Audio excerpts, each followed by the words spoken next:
For the first time ever, I am thrilled to say we have an official sponsor for the Dirt Talk podcast, and that's Ariat.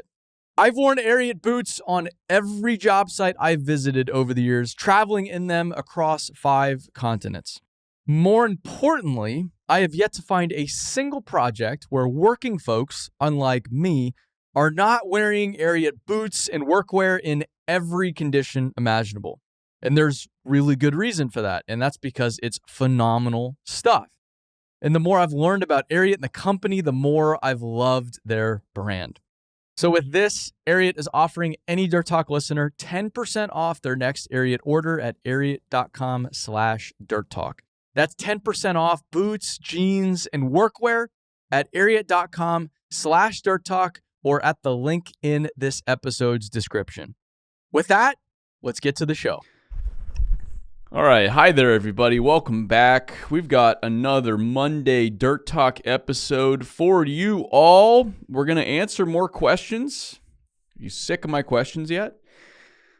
Hope not. I enjoy this. If you have, before we get into it, questions for me to answer, you can send them directly to either dirttalk@buildwit.com or just send them to me, Aaron, Aaron, @buildwit.com. Would love to hear from you.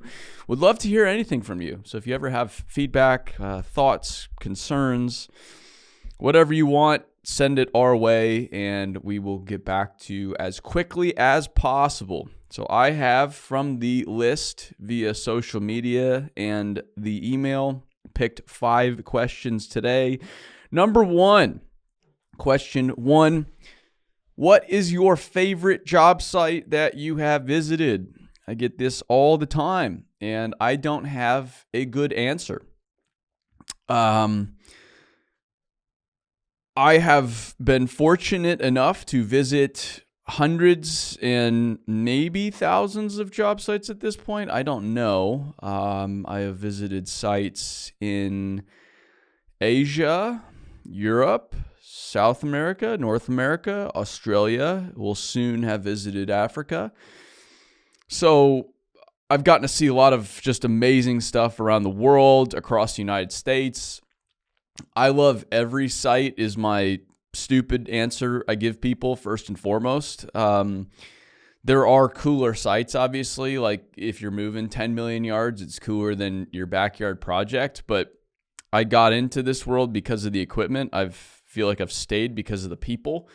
So what's cooler to me is the skill that the people in this world have. I could not be a bigger fan of people running equipment, concrete, laying pipe, working on equipment, doing the work. It's spectacular to me.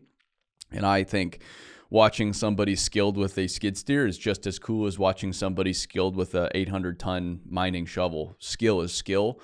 It's the people that really make this world, and watching people work and create within the world is what gets me going. So I love everything I get to go do, and I don't really have to go anywhere I go. I go where I go because I want to be there. So every site I go to, I want to see, I want to visit. That said, when I have to give somebody a legitimate, tangible answer, my mind always first goes to some of the work out in the Middle East right now, especially in Saudi Arabia. It's spectacular. I've talked about it, I think, on the podcast before, but it's just different, man. They're spending $1 trillion on infrastructure within Saudi Arabia. They're building brand new cities from scratch. A lot of people, they know of the line. That's been the one that's most publicized, but there is so much work beyond the line. It's not even funny. We went to the line project. I've been there twice. It's called NEOM, the overall project. I've seen a lot of NEOM. You can drive 6 hours and you're still within the project area. It's spectacular.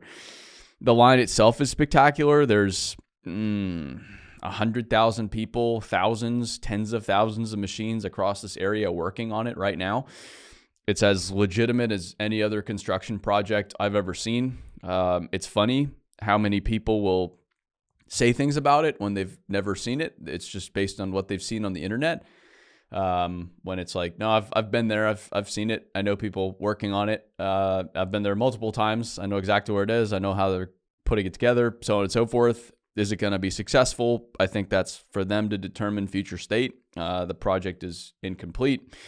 Any project that's incomplete has a question mark over it, but based on what I've seen, I don't see why they wouldn't do what they say they're going to do. I've seen every indication that they're going to do what they say they're going to do. So I picked NEOM as the most spectacular project I've seen, and just Saudi Arabia, probably the most spectacular country I've visited from a construction and mining standpoint. Because one, when I first went out there, I was just very naive, especially from an American perspective. You have a very tainted perspective of the Middle East based on our, the pandemonium that we've largely been responsible for out there. You go out there, it's, I think, a beautiful place, beautiful culture, beautiful people. Everything's extraordinary. So one, just the setting itself is so surprising in a good way that it's very enjoyable to be there, and the food is just delicious. Two, the work is really spectacular. You go out there, and again, because of that ignorant American perspective that I and many others have, you go in thinking it's going to be like third world mining and construction, but it's not. It's as good as anywhere I've seen. There's some things to be desired in some places, but most operations are very buttoned up. They're using modern equipment, big equipment, and they're using a lot of it. So just the scale of everything is mind-boggling. I mean, you drive through Neom, and like over to the right would be the biggest earth-moving project in America, and then over to the left would also be the biggest earth-moving project in America. And you drive down the highway a little bit, and then there's another one. It's like, this would be the biggest earth-moving project. It's just non-stop. We went to the port to see the port expansion. We saw all of the surrounding infrastructure. If you're building a new city, you need water infrastructure, wastewater infrastructure, data infrastructure, transportation, a new airport, a new port. We got to see all of that surrounding infrastructure take place. And it's, I can't say enough good things about the scale, the scope, and the ambition of it all.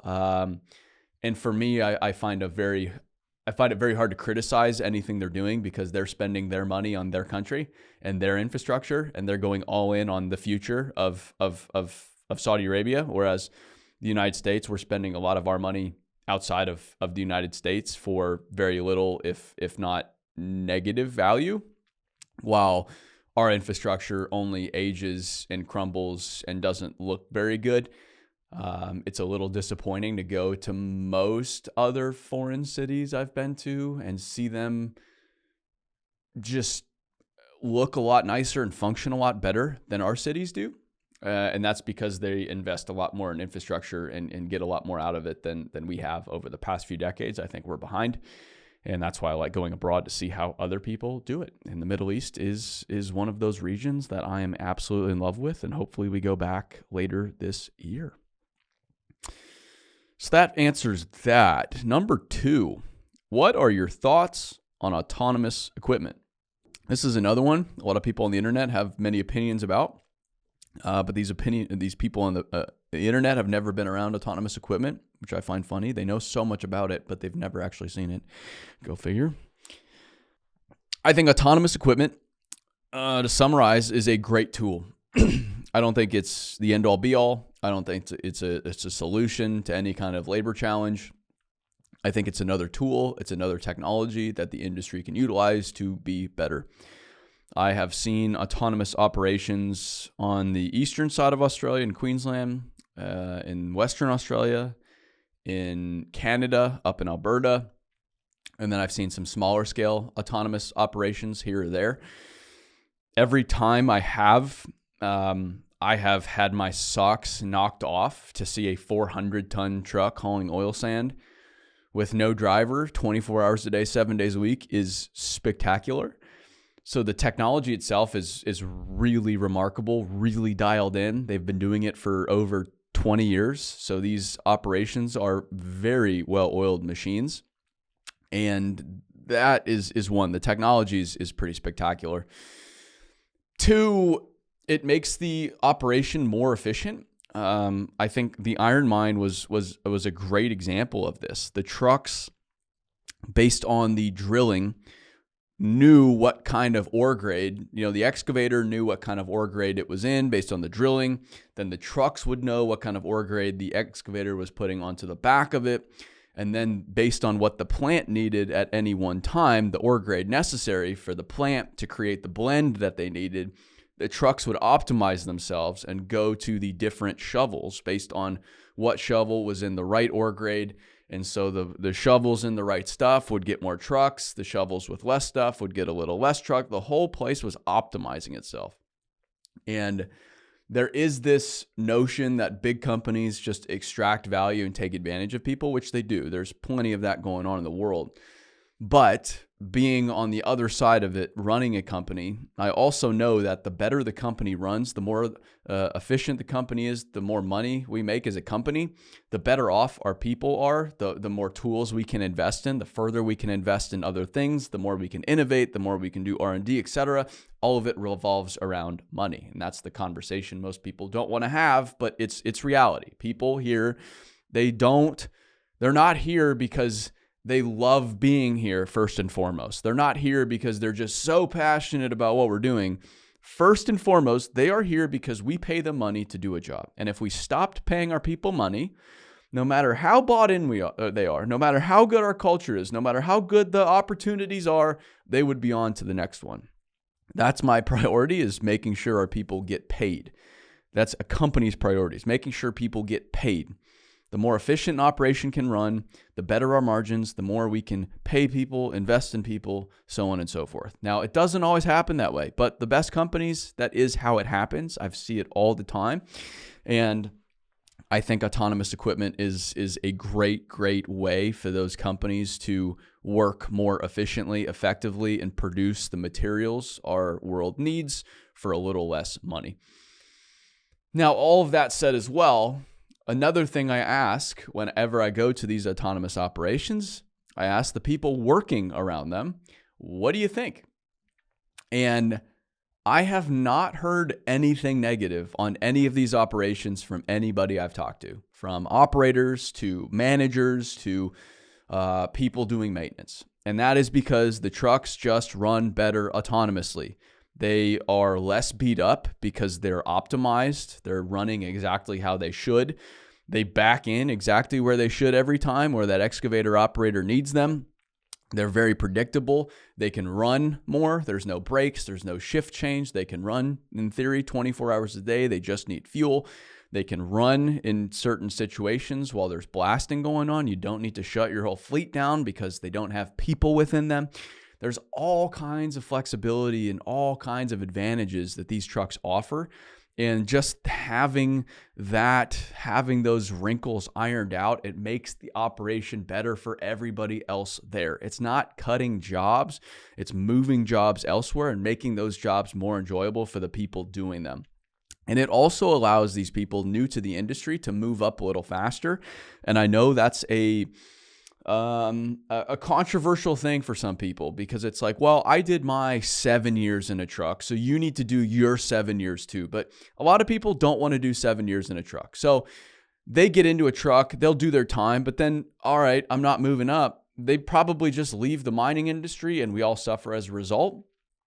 Whereas the autonomous trucks, since they're autonomous, it allows the people that want to get into equipment operation to run other things like a dozer, like a grader, like support equipment, and then work their way into those production units, loaders, excavators, etc., a little bit faster.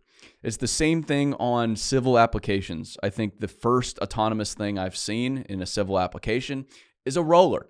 Because who the hell wants to be on a roller all day for 8 hours, 10 hours, 12 hours? Anybody. Like, I don't know, maybe there's some guy out there that just loves rolling, just loves it, lives for rolling. There's probably that guy out there, but most everybody does not want to do that job. It's a very important job, but people don't want to do it because it's rough, it's repetitive, it's miserable. So if we can have a computer go back and forth while optimizing what's happening from a compaction standpoint, Why would we not do that? And are we in a position to just not do that? And yes, there are downsides. Now, somebody doesn't have that entry level position. Now, that person isn't learning how a fill comes together. That roller is probably the best place to be to understand how compaction works, how fills work, etc. But if we can offer them training elsewhere, we do need to offer them that training in a different way. We can't just remove them from that position and think they're going to figure out how a fill works without that education. But if we can do that, if we can do things a little differently, why wouldn't we use this additional tool to make things better? And again, I see this a lot. The biggest thing is, well, because I was miserable, you need to be miserable too. But that's a really shitty perspective. It's a losing mentality, and that's not going to get the industry into the future. So I'm pro autonomous equipment. I know it's a controversial opinion, but I'm pro autonomous equipment after learning about it, after seeing it in different applications, and after talking with the people that work around it. And it is, I think, a great thing, but in very specific applications. Will it ever be more than like even a % of what the heck's going on in the industry? Not anytime soon. Am I at threatened as an equipment operator because of autonomous equipment? If I was thinking that, I understand why, but I don't think it's rational, or I must not be a very good operator. I think anybody that's worthwhile in a machine is going to have a very long career ahead of them, whether they're in civil construction, mining, regardless of autonomy. I'll also say, before I end here, that the equipment manufacturers are talking a lot about autonomy right now. And in some ways, I think they're talking too much about it. I think it's a little tone deaf. I think they're acting in some situations that I've seen like it's the solution for a workforce challenge. It's not. It's just another tool. And positioning it as the solution, I just think is very tone deaf to what the heck actually goes on job sites. So I would encourage them to go out to a job site and see what the heck's going on before they trumpet it as the solution. It's a solution to a problem, but just a small piece of the puzzle at the end of the day. Next up, how can I find companies to sell equipment to? This is a guy, he is a new equipment salesman trying to build a book of business, break into the industry. And whether you're selling equipment, you're selling software, you're selling anything to construction companies. I've sold to construction companies, civil construction companies, since I began. I was first selling them photos, then social media, then websites, then branding, then videos, now software and events with our area at Dirt World Summit. Step one is building a legitimate relationship. That is all I spend my time on, is building relationships, and not to sell people stuff, just to build relationships. Once I have earned people's trust, once I have built that relationship, selling them things naturally becomes part of the conversation. But at that point, I view it as helping them. I believe in our products. I believed in the marketing, creative work we did back then. I believe in the software, the Build With Improve software we have now, helping people train and improve their workforce every day, improve their leaders every day. I'm a huge believer in that. And I'm a huge believer in the Area Dirt World Summit. I think it's the best industry event every year. And we're in our third year, and I think based on what we've done and what I've seen, I think it's the most valuable event of the year. So once I've built that trust, once we've built that relationship, helping that individual or company becomes a lot easier. They're more likely to listen to what I have to say because we have that relationship. They know I have their best interests in mind. I'm not going to sell them a bunch of shit. And I believe what we're selling, what I have to offer, will help them and make their business better, make their workforce better, solve their problems, which is why I'm helping to build this business in the first place. And that's that. And you end up with successful sales, successful opportunities as a result. So we've never sold, quote unquote. We have a sales team. They are cold calling. They are doing sales things, but they are met with I think, more success than if it was really just cold sales, because we have an overall brand that I've helped build alongside others here at the business. We have earned some trust within the industry, and we have earned the right to have that initial conversation. Now, does that mean we've earned the sale? No, we have to have a great product. We have to have a great event, offering, whatever it is. But we've at least earned our seat at the table so we can explain what the heck's going on. And then from there, we have to let our product, our offering, our solution for them carry us the rest of the way. And then we have to deliver upon that solution. And that then helps with the subsequent sales. Like for the summit, for example, first summit, we had to sell every single ticket individually. And we had to sell a vision because the event didn't exist yet. I couldn't say, look at what happened last year, because last year wasn't a thing. It was, here's what you're going to get out of it, one by one by one. And then we delivered upon it. Year 2, easier to sell. Now we're into year 3. It's been much easier to sell. We've sold more tickets this year. I'm sitting here April 1st.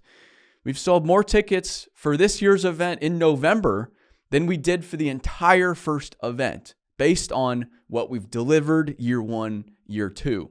So we earned trust. So we got into those conversations to begin with. They took my phone calls, texts, emails. They considered coming to our first event. They trusted us enough to then give us money so we could make the sale for them to come to that event. And then based on what I've delivered, what we've delivered in year 1, year 2, we can sell year 3 a lot more effectively. So if I was trying to break into the market, I would focus exclusively on building relationships, on understanding these people's problems, and then figuring out how I could solve their problems. Not how to make a sale, how can I solve their problems? And maybe it's selling them what I have to offer, but maybe it's, hey, actually, I don't have the right machine for you, but here's who does. Or, hey, I know you want this machine from us, but actually, based on what I've heard from other customers, I've heard this will be better for you based on your application. That will end up in you making more sales long term. I promise you that. This world is very heavy on trust, on people's word, on handshake, on doing what you say you're going to do. There's not a lot of bullshit in construction, in the dirt world. That's why I love it. That's why people stay here. But don't bring your bullshit into here, or else you're not going to be all that effective from a sales standpoint. Next one. Why is reclamation in mining rarely shown? I would argue it's because mining is rarely shown. Reclamation is a key part of mining, but mining isn't really shown. So if it's a key part, it doesn't matter. If we're not showing mining in general, we're just not going to show reclamation, what happens after the mining. So for you that don't know, reclamation is a requirement. If I'm going to go start a mine tomorrow, I'm going to start Aaron's aggregate mine. I'm going to go mine for rocks. I'm going to make rocks for this market. To get the permits required for that mine, need to prove that I have a viable plan to reclaim or to utilize that mine in a different way, future state, so I'm not just leaving behind a hole in the ground. It gets even more advanced with things like coal because of the Clean Air Act and some other things that happened many decades ago. Coal mines, if I'm going to go mine coal, I am required to go put money aside for the reclamation so that even if my company goes bankrupt, the government has money there, has a bond that they can use to ensure that land is reclaimed. And that land also has to be continuously reclaimed. So as the coal mine's advancing, reclamation's coming right behind it. And what's happening in reclamation is they're covering up the hole, and then they're replacing the subsoil and the topsoil, which is really important because that's the nutrients necessary for the vegetation, et cetera, to grow. And then they're replanting whatever was there before, whether it was native or whether it was farmland. And then they're proving that it's viable land, it's growing things as it should be growing things. and then they turn it over. So by the time you've got 10 years down the road from the mining, oftentimes you can't even tell it was mined. It is so amazing, the reclamation done within this industry, not just in the United States, but worldwide now. That's really becoming the global standard in most markets. And it's a great story. But again, it's just not told because the mining industry is just not really telling its story, which is a huge shame. And so I think there's a lot of people in mining sitting around saying, well, why is everybody so anti-mining? It's because the mining industry has said, we're going to give other people the narrative. And we're going to give other people the narrative because we're just not going to control the story whatsoever. We're tired of the litigation. We're tired of the permitting, the environmentalists, so on and so forth. So we're just going to go hide in our hole. We've got our permits. We're good to go. We're just going to go hide in our hole. It's easier to do that. But by hiding, now here you go. Whoever wants the narrative, by all means, go run with it. And that's exactly what's happened is all these other groups have run with these wild narratives that are now believed to be reality.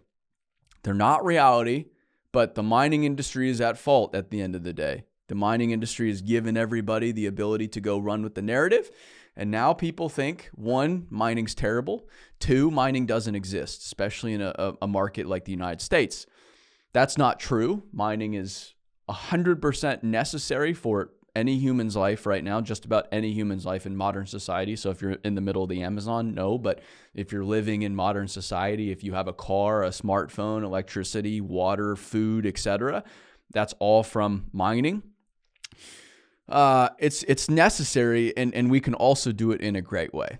And so things are not going to improve until the mining industry is at scale telling this story, showing the reality of mining. Hey, yeah, we dig holes.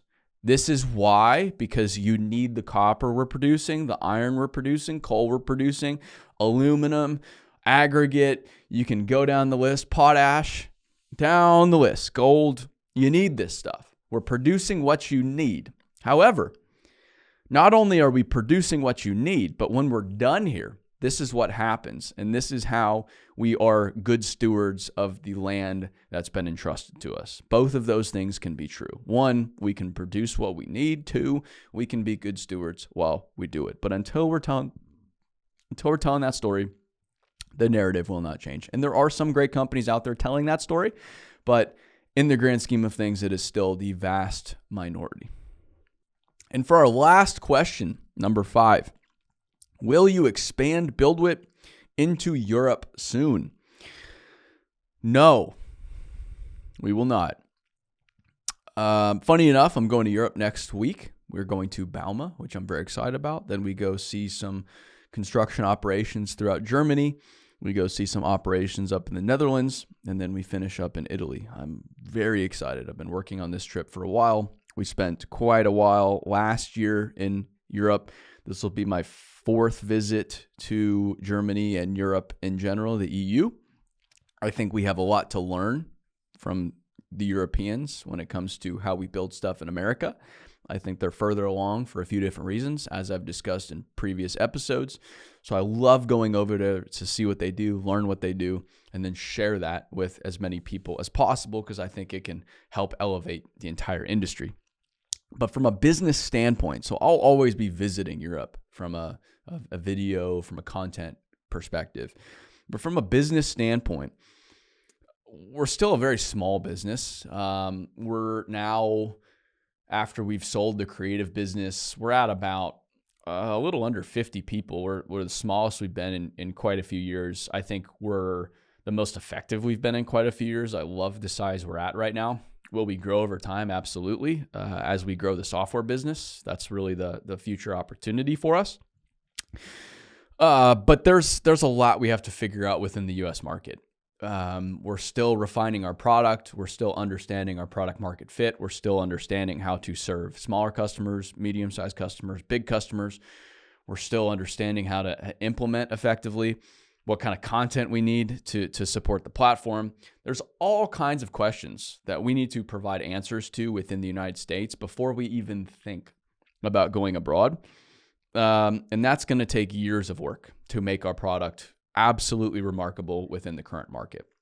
Now, is there opportunities abroad? Absolutely. But until we have a phenomenal product here, we have no right to look beyond where we are. It's not productive for our current customers. It's not productive for our business.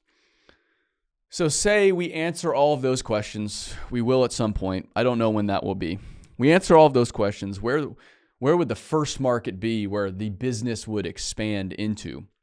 The EU would not be it, because the EU has too many different cultures, customs, and languages. I think the natural first step would be Canada. We've been in Canada a little bit, but I actually think the best market for us outside of the United States is Australia. Culturally, I think it's most similar to America. The way they do work, I think, is most similar to America. And the seasons are opposite. So when they're busy there, we're slower here. When they're slower there, we're busy here. So it works quite nicely from a business sense as well. But no matter what country we go to, it's going to require us to build country-specific content because their safety standards are different, equipment standards a little bit different, specs are a little bit different. And so it's just a big undertaking. It requires a lot of capital, a lot of investment. We're not in the place to make that investment. We don't need to make that investment right now. We need to be investing in the product in our current market, and that is where our focus lies. I have had my ass kicked for too long now, looking elsewhere, looking for other opportunities. Oh, there's a shiny thing over there. Oh, there's a shiny thing over there. I'm tired of getting my ass kicked by running around. I think our business is tired as well. So that's why this year we've said, hey, we're just going to go all in on what's right in front of us and be really fucking good at that. And then we can figure out what's next. So that is where BuildWit is at in a nutshell. And that is why we are not expanding as a business into Europe anytime soon. But that said, you will definitely see me in the EU this year and for many years to come. So that is 5 questions. I hope you enjoyed this episode. If you have questions, thoughts, like I said, beginning of the podcast, please send them my way. You can send them to the Dirt Talk email, dirttalk@buildwit.com. You can send them to my email, aaron@buildwit.com. I would love to hear from you. I check my emails. If you're messaging me online, it's me. I promise. It's me. I have nothing better to do. I have no kids. I don't even have a fucking dog. I have nothing better than to sit on my couch and respond to your messages. So please message me, or else I'm very lonely. If you enjoyed the episode, feel free to share it on social media. Share it with others who may enjoy it. It's a huge help. And thanks, as always, for listening. We'll see you on the next one. Stay dirty.